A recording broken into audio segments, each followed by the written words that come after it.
Hello friends, history module के 8, 9 और 10 days के क्वेश्चंस में आप सभी का स्वागत है। तो आज हम लोग अभी आपको क्वेश्चंस प्रोवाइड करा रहे हैं। अभी 7 बज रहे हैं और आप सभी के समक्ष ये क्वेश्चंस उपलब्ध हैं। आप सभी को करना क्या है, क्वेश्चंस देखना है और उस पर थोड़ा सा ध्यान देना है और अपने आंसर्स को कमेंट करने हैं। थोड़े टाइम के बाद हम इसके आंसर्स के साथ भी आपके समक्ष उपस्थित होंगे।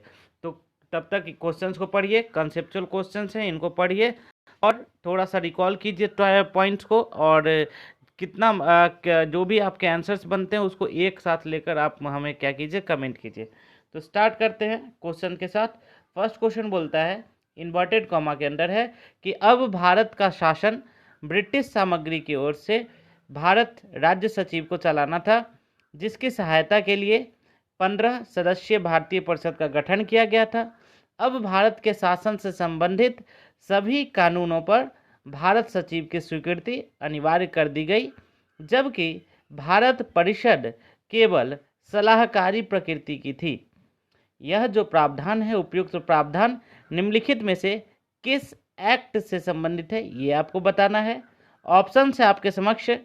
फर्स्ट, 1853 के चार्टर एक्ट से, 1833 के चार्टर एक्ट से, 1858 के भारत सरकार अधिनियम से, या फिर 1861 के भारत परिषद अधिनियम से। तो फ्रेंड्स, जल्दी से क्वेश्चंस को कमेंट कीजिए, क्वेश्चंस का आंसर कमेंट कीजिए। नेक्स्ट क्वेश्चन की ओर चलते हैं। ठीक है, तो नेक्स्ट क्वेश्चन बोलता है कि द्वैध प्रशासन का जन्मदाता निम्नलिखित में से किसे माना जाता है। आपके समक्ष ऑप्शंस हैं मॉन्टेग्यू, रिपन, लीटन या कर्टिस को। ठीक है, एंड लास्ट ऑप्शन जो कि बीपीएससी में रहता है, उपरोक्त में से कोई नहीं या एक से अधिक। नेक्स्ट क्वेश्चन की ओर बात करते हैं। इलाहाबाद अधिवेशन जो कि 1888 में हुआ था, इसकी अध्यक्षता जॉर्ज यूल ने की थी। ठीक है, तो आपको यहाँ पर एक फैक्ट भी हमने बता दिया। इसमें कांग्रेस की मुख्य मांगे क्या क्या थीं। ऑप्शन है आपके समक्ष, नमक कर में कमी, शिक्षा व्यय में वृद्धि, मताधिकार की आयु 21 वर्ष करना, या फिर पूर्ण स्वाधीनता का लक्ष्य। देखिए फ्रेंड्स, ऐसे जो क्वेश्चंस होते हैं इसमें ये नहीं है कि आपको पूरे तरीके से याद ही हो।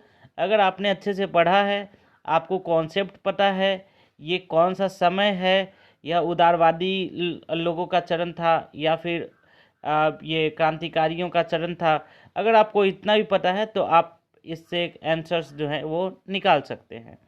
तो थर्ड क्वेश्चन है, आप इसका आंसर जल्दी से कमेंट कीजिए। नेक्स्ट क्वेश्चन की ओर आगे बढ़ते हैं। नेक्स्ट क्वेश्चन बोलता है कि किस अधिवेशन में पहली बार जन गण मन गाया गया था। फर्स्ट ऑप्शन है 1930 का कराची अधिवेशन, सेकेंड ऑप्शन है 1896 का कलकत्ता अधिवेशन, थर्ड ऑप्शन है 1889 का बम्बई अधिवेशन, या फिर 1920 का नागपुर अधिवेशन। ठीक है, लास्ट ऑप्शन इनमें से कोई नहीं या इनमें से एक से अधिक। तो फ्रेंड्स, अपने आंसर्स कमेंट करते जाइएगा, बताते जाइएगा कि आपने इसका आंसर क्या बताया है। नेक्स्ट क्वेश्चन की बात कर लेते हैं। तो नेक्स्ट क्वेश्चन संबंधित है तहकीकात कमेटी से। तो तहकीकात कमेटी का गठन क्यों किया गया था, ये है क्वेश्चन। फर्स्ट ऑप्शन है भारत में अंग्रेजी शिक्षा के प्रसार के लिए, सेकेंड ऑप्शन है जालियांवाला बाग हत्याकांड की जांच के लिए, थर्ड ऑप्शन है चंपारण में किसानों की मांग की जांच के लिए, या फिर नील खेतिहर की दुर्दशा की जांच के लिए। तो ये चार ऑप्शंस हैं and the last option is उपरोक्त में से कोई नहीं या एक से अधिक। ठीक है, तो जल्दी से कमेंट करते जाइएगा। नेक्स्ट क्वेश्चन की बात कर लेते हैं। तो नेक्स्ट क्वेश्चन है, भारत के राष्ट्रीय आंदोलन को किन किन अंतरराष्ट्रीय घटनाओं ने प्रभावित किया था। ऑप्शन है आपके समक्ष, रूस जापान युद्ध में जापान की विजय, इटली अबिसिनिया युद्ध, थर्ड ऑप्शन है आयरलैंड का होम रूल आंदोलन, एंड फोर्थ ऑप्शन है चीन में साम्राज्यवादियों के खिलाफ युद्ध। इन चारों में से किसने या फिर किस किस ने अंतर्राष्ट्रीय घटनाओं ने भारतीय आंदोलन को प्रभावित किया था। एंड लास्ट ऑप्शन इनमें से कोई नहीं या इनमें से एक से अधिक। नेक्स्ट क्वेश्चन की बात कर लेते हैं। इनमें से कौन सा कार्य या कौन कौन सा कार्य महात्मा गांधी ने दक्षिण अफ्रीका में किया था? ऑप्शन है आपके समक्ष। 1894 में नटाल इंडियन कांग्रेस की स्थापना, जर्मन सहयोगी कालेन बाग की सहायता से टॉल्स्टॉय फॉर्म की स्थापना, थर्ड ऑप्शन है फिनिक्स आश्रम की स्थापना, फोर्थ ऑप्शन है दांडी यात्रा। तो आपको बताना है कि इनमें से कौन कौन सा कार्य महात्मा गांधी के द्वारा दक्षिण अफ्रीका में किया गया था। अगर आप अपने आंसर्स तैयार कर चुके हैं तो प्लीज़ जल्दी से कमेंट करते जाइएगा, क्योंकि हम लोग नेक्स्ट क्वेश्चन की ओर आगे बढ़ने वाले हैं, 8th क्वेश्चन की तरफ। तो जो 8th क्वेश्चन है वो ये बोलता है कि महात्मा गांधी को कैसर ए हिंद की उपाधि क्यों दी गई थी?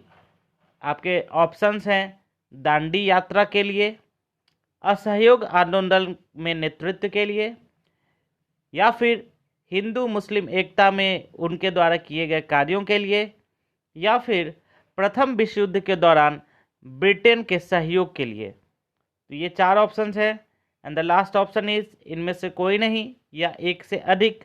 तो जल्दी से अपने आंसर्स को कमेंट करते जाइएगा, जिससे कि हम आप सभी लोगों के ज़्यादा से ज़्यादा आंसर्स को कंपेयर कर सके, बता सके कि कितना आपके कितने ये हाईएस्ट मार्क्स आए हैं। तो नेक्स्ट क्वेश्चन की ओर बात करते हैं। तो नेक्स्ट क्वेश्चन है चंपारण सत्याग्रह से संबंधित। तो चंपारण सत्याग्रह के दौरान ब्रिटिश सरकार ने एक जांच आयोग का गठन किया था, इसका नाम क्या था? फर्स्ट ऑप्शन है Indian agrarian committee, second option है Gandhi agrarian committee, third option है Champaran agrarian committee, fourth option है Bihar agrarian committee and the last option जो कि सेम है, इनमें से कोई नहीं या एक से अधिक। तो फ्रेंड्स जल्दी से आंसर आपने अगर सोच लिया है, चंपारण सत्याग्रह याद कीजिए और चीज़ों को रिकॉल कीजिए। सोच लिया है तो प्लीज़ आंसर्स कमेंट करते जाइएगा। नेक्स्ट क्वेश्चन की बात कर लेते हैं। तो नेक्स्ट क्वेश्चन है महात्मा गांधी द्वारा संपन्न निम्नलिखित आंदोलनों का सही कालक्रम क्या होगा? फर्स्ट है आपके समक्ष चंपारण, सेकंड है असहयोग, थर्ड है खेड़ा एंड फोर्थ है खिलाफत।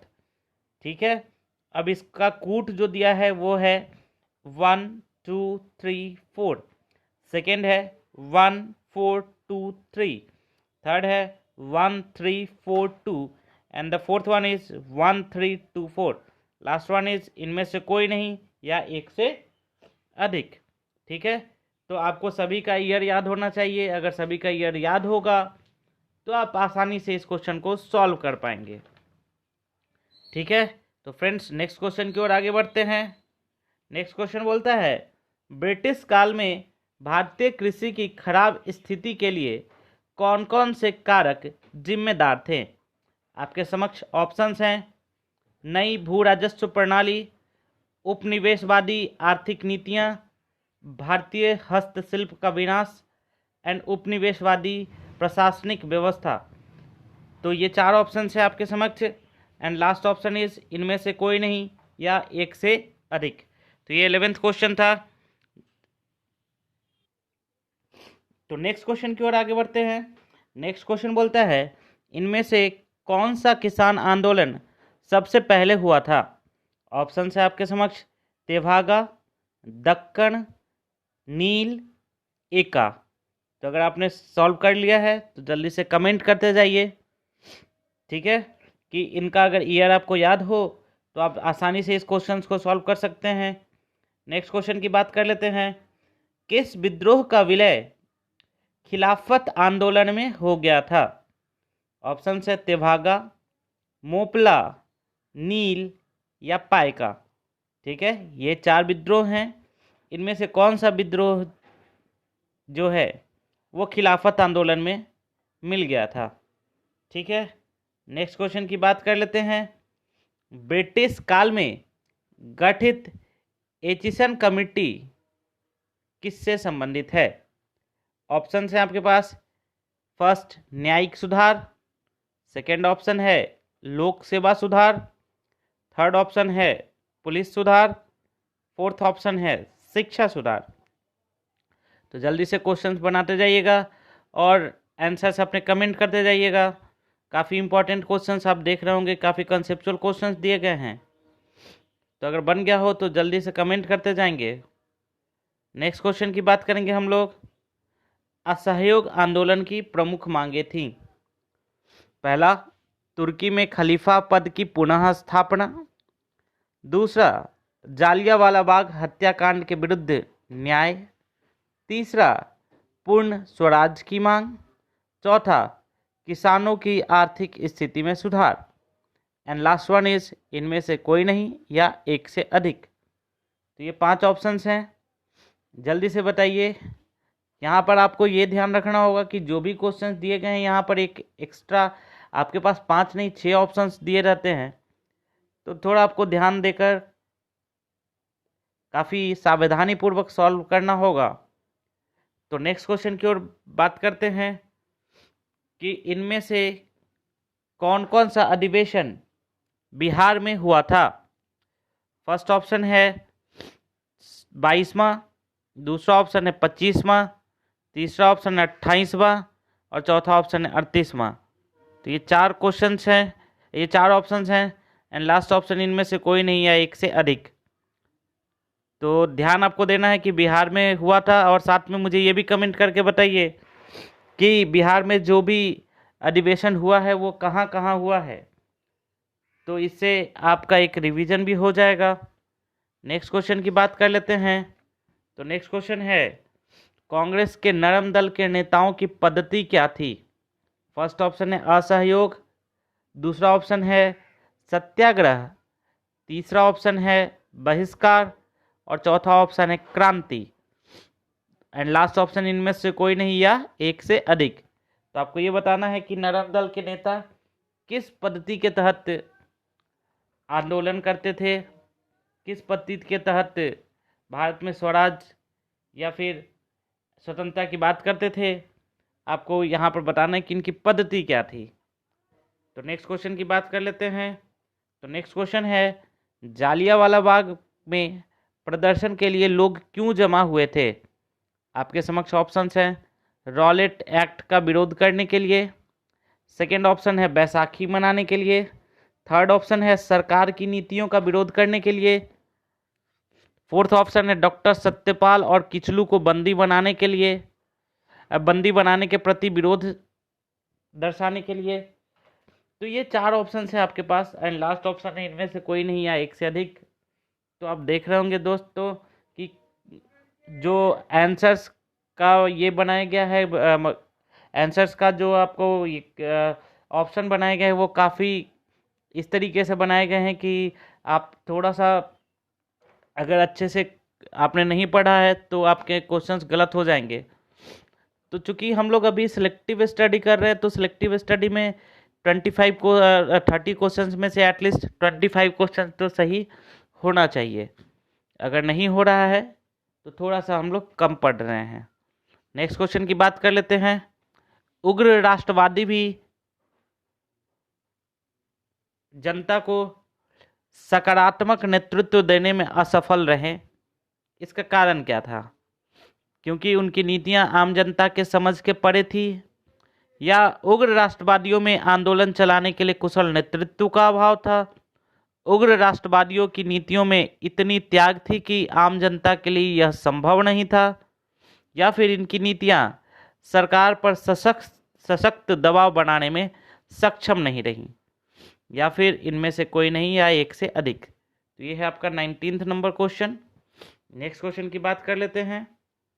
समस्या का समाधान जानने जनता के हाथों में है। ब्रिटिश उत्पीड़न के अभिशाप को रोकने के लिए भारत के 30 करोड़ लोगों को अपने 60 करोड़ हाथ ऊपर उठाने होंगे और ताकत का सामना ताकत से करना होगा। यह जो कथन था यह किसका कथन था ये आपको बताना है। आपके समक्ष ऑप्शंस हैं नरम दल के नेताओं का, या फिर गरम दल के नेताओं का, या फिर क्रांतिकारी विचारधारा के नेताओं का, या फिर गांधीवादी विचारधारा के नेताओं का। तो आपने अगर कॉन्सेप्ट से पढ़ा होगा तो इन क्वेश्चंस का जवाब आप काफ़ी आसानी पूर्वक दे पाएंगे। नेक्स्ट क्वेश्चन की बात कर लेते हैं। अपने जीवन के प्रारंभिक दिनों में एक महान शिक्षा शास्त्री और समाज सुधारक थे, मगर जीवन के बाद के पड़ाव में उन्होंने रूढ़िवादी विचारधारा को अत्यधिक बढ़ावा दिया। उपरोक्त कथन किसके बारे में सत्य है? आपके समक्ष ऑप्शंस हैं राजा राम मोहन राय, सर सैयद अहमद खान, ईश्वर चंद्र विद्यासागर या फिर दादा भाई नारोजी। तो आप लास्ट ऑप्शन है इनमें से कोई नहीं या एक से अधिक। तो जल्दी से आप बताइए कि इसका आंसर क्या होगा। कमेंट सेक्शन के अंदर कमेंट करते जाइएगा। नेक्स्ट क्वेश्चन की बात कर लेते हैं। साप्ताहिक पत्र गदर, आपने सुना होगा गदर के बारे में, इसका हेडलाइन क्या था? फर्स्ट ऑप्शन है अंग्रेजों भारत छोड़ो, सेकेंड ऑप्शन है मारेंगे फिरंगी को, थर्ड ऑप्शन है अंग्रेजी राज का दुश्मन, या फोर्थ ऑप्शन है तुम मुझे खून दो और मैं तुम्हें आज़ादी दूंगा। ठीक है, एंड लास्ट ऑप्शन है इनमें से कोई नहीं या एक से अधिक। आप देख रहे होंगे फ्रेंड्स कि जो भी क्वेश्चंस बनाए गए हैं वो काफ़ी नए क्वेश्चंस आपको मिलेंगे और काफ़ी कंसेप्चुअल क्वेश्चंस मिलेंगे, जिनसे आप फैक्ट्स भी याद कर सकते हैं और आपने बुक पढ़ा होगा तो काफ़ी आसानी से आप क्वेश्चंस को भी सॉल्व कर सकते हैं। तो सिर्फ जो कुछ ट्रेडिशनल क्वेश्चंस हैं सिर्फ उनको ही नहीं बनाइए, जो नए क्वेश्चंस हैं जो बुक्स के अंदर हैं उनको भी बनाने की कोशिश कीजिए। और इस चीज़ में परफेक्शन आईएएस आपकी हर संभव मदद करेगा। हमारी टीम काफ़ी मेहनत से आपके लिए क्वेश्चंस बनाती है और सारे क्वेश्चंस को हम लोग लिखते हैं पहले, और मैं यह आपको विश्वास दिलाता हूं कि एक एक प्रश्न पर काफ़ी ज़्यादा ध्यान देकर उसके अकॉर्डिंग उसके ऑप्शंस बनाए जाते हैं, जिससे कि आप सभी को ज़्यादा से ज़्यादा प्रैक्टिस करने में मदद मिले। कम क्वेश्चंस में अगर ज़्यादा प्रैक्टिस होती है तो इससे बेहतर कुछ और नहीं हो सकता है। तो ज़्यादा क्वेश्चंस, मैंने कल भी बोला था कि ज़्यादा क्वेश्चंस सॉल्व करने की बजाय अच्छे क्वेश्चन सॉल्व करने की कोशिश कीजिए। आप आसानी से परीक्षा की प्रथम पड़ाव को पार करने में सफल हो पाएंगे। तो नेक्स्ट क्वेश्चन की बात कर लेते हैं कि हिंदू मुस्लिम एकता की मिसाल दुनिया के सामने रखने के लिए कौन सी राजनीतिक गतिविधियां अपनाई गई थी? फर्स्ट ऑप्शन है मुसलमानों ने कट्टर आर्य समाजी नेता स्वामी श्रद्धानंद को जामा मस्जिद से उपदेश देने के लिए आमंत्रित किया गया। सिखों ने अपने पवित्र स्थान स्वर्ण मंदिर की चाबियां एक मुसलमान नेता डॉक्टर किचलू को सौंप दी। थर्ड ऑप्शन है शिवाजी त्योहार मनाया गया। फोर्थ ऑप्शन है खिलाफत और असहयोग आंदोलन को मिला दिया गया। तो अब जल्दी से आपको बताना है कि इसका आंसर क्या होगा, और लास्ट ऑप्शन एज यूजुअल उपरोक्त में से कोई नहीं या एक से अधिक। तो जल्दी से सोचिए, काफ़ी कंसेप्चुअल क्वेश्चन है, सोचकर इसका आंसर दीजिए। मैं तब तक आगे बढ़ता हूँ नेक्स्ट क्वेश्चन की तरफ। असहयोग आंदोलन के मूल मंत्र थे। फर्स्ट ऑप्शन है सहकारी शिक्षण संस्थाएं एवं अदालत का बहिष्कार। सेकेंड ऑप्शन है विधानमंडल का बहिष्कार। थर्ड ऑप्शन है विदेशी वस्तुओं का त्याग। फोर्थ ऑप्शन है सरकार से प्राप्त उपाधियों एवं सम्मान की वापसी। लास्ट ऑप्शन इनमें से कोई नहीं या एक से अधिक। तो जल्दी से इनको सॉल्व कीजिए। ठीक है, अच्छे से अगर पढ़ा होगा तो आप आसानी से बना सकते हैं। नेक्स्ट क्वेश्चन की बात कर लेते हैं। कांग्रेस की जुझारू संघर्ष वाली नीति के विरोध में किन नेताओं ने अपना त्यागपत्र दे दिया था? आपके समक्ष ऑप्शन है मोहम्मद अली जिन्ना, चित्तरंजन दास, मोतीलाल नेहरू या फिर बाल गंगाधर तिलक। लास्ट ऑप्शन इनमें से कोई नहीं या एक से अधिक। अगर आप सॉल्व कर पा रहे हो तो जल्दी से आंसर लिखते जाइएगा। मैं फिर से बोल रहा हूँ कि काफ़ी कॉन्सेप्चुअल क्वेश्चंस हमने दिए हैं, नए क्वेश्चंस दिए हैं, आप इसको अच्छे से सॉल्व कीजिए। क्वेश्चन आप देख रहे होंगे कि एक अलग ही स्तर का है और बिल्कुल डिजाइन किया गया है आपके एग्ज़ाम के पैटर्न से, बिल्कुल एग्ज़ाम जैसा क्वेश्चन आप बोल सकते हैं। तो नेक्स्ट क्वेश्चन की बात कर लेते हैं। किस आंदोलन के संचालन के लिए तिलक स्वराज कोष स्थापित किया गया था? ऑप्शन है असहयोग आंदोलन, सेकेंड ऑप्शन है सविनय अवज्ञा आंदोलन, थर्ड ऑप्शन है स्वदेशी आंदोलन, फोर्थ ऑप्शन है भारत छोड़ो आंदोलन, या फिफ्थ ऑप्शन इनमें से कोई नहीं है, एक से अधिक। तो जल्दी से बताइएगा। आपने नाम जरूर सुना होगा तिलक स्वराज कोष का। तो आंसर्स अगर बना चुके हैं तो इसको कमेंट करते जाइए। नेक्स्ट क्वेश्चन की बात कर लेते हैं। All India trade union Congress के प्रथम अध्यक्ष कौन थे? विनोबा भावे, मोतीलाल नेहरू, लाला लाजपत राय, बाल गंगाधर तिलक, और इनमें से कोई नहीं या एक से अधिक। ठीक है, नेक्स्ट क्वेश्चन की बात करते हैं। तो नेक्स्ट क्वेश्चन है, सत्यार्थ प्रकाश की रचना की गई थी किसके द्वारा? ऑप्शन है आपके समक्ष, स्वामी दयानंद सरस्वती के द्वारा, स्वामी सहजानंद के द्वारा, स्वामी विवेकानंद के द्वारा, या फिर राजा राम मोहन राय के द्वारा, या सबसे अंतिम ऑप्शन इनमें से कोई नहीं या एक से अधिक। तो अगर आपने सॉल्व कर लिया हो तो हम उतना ही समय आपको देते हैं कि आप 30 सेकेंड के अंदर क्वेश्चंस को सॉल्व कर पाएँ, क्योंकि इस एग्ज़ाम में नॉलेज के साथ साथ स्पीड का भी मिला जुला कर टेस्ट होता है, तो दोनों चीज़ें होनी चाहिए। तो नेक्स्ट क्वेश्चन की बात कर लेते हैं। HRA हिंदुस्तान रिपब्लिकन एसोसिएशन थी? फर्स्ट ऑप्शन है नारी उत्थान को समर्पित, सेकेंड ऑप्शन है विधवा विवाह को प्रोत्साहित करने वाली संस्था, थर्ड ऑप्शन है मजदूरों के कल्याण में रुचि लेने वाली संस्था, फोर्थ ऑप्शन है एक क्रांतिकारी संगठन, एंड लास्ट ऑप्शन इनमें से कोई नहीं या एक से अधिक। तो जल्दी से इसका आंसर दीजिए। नेक्स्ट क्वेश्चन की बात कर लेते हैं। तो नेक्स्ट क्वेश्चन है, किस घटना के कारण गांधी जी ने असहयोग आंदोलन को वापस ले लिया था? आपके पास ऑप्शंस हैं, चौरी चौरा कांड, सेकेंड ऑप्शन है काकोरी कांड, थर्ड ऑप्शन है जालियांवाला बाग कांड, फोर्थ ऑप्शन है मुजफ्फरपुर कांड। तो ये चार ऑप्शंस हैं, लास्ट ऑप्शन है इनमें से कोई नहीं या एक से अधिक। तो फ्रेंड्स, टोटल 30 क्वेश्चंस, 30 बहुत ही अच्छे क्वेश्चंस का सेट हमने दिया है आपको। इसमें कम से कम अगर आपने जब एक सब्जेक्ट का स्टडी कर रहे हैं तो मुझे आशा है कि आप सभी लोग 25 मार्क्स कम से कम लेकर आएंगे। तो फ्रेंड्स, मिलते हैं थोड़ी देर के बाद इन क्वेश्चंस के आंसर्स के साथ। तब तक आप मैंने जैसा कि कल भी कहा था कि इन क्वेश्चंस को अब बुक में सर्च करने का कोशिश कीजिए, जिससे आपका रिवीजन जो है वो लगातार होता रहेगा। तो रिवीजन करते रहिए, रिवीजन सबसे इम्पॉर्टेंट पॉइंट है, इम्पॉर्टेंट फैक्टर है। मिलते हैं नेक्स्ट वीडियोज़ में, तब तक के लिए अच्छे से रहिए, पढ़ते रहिए। Thank you.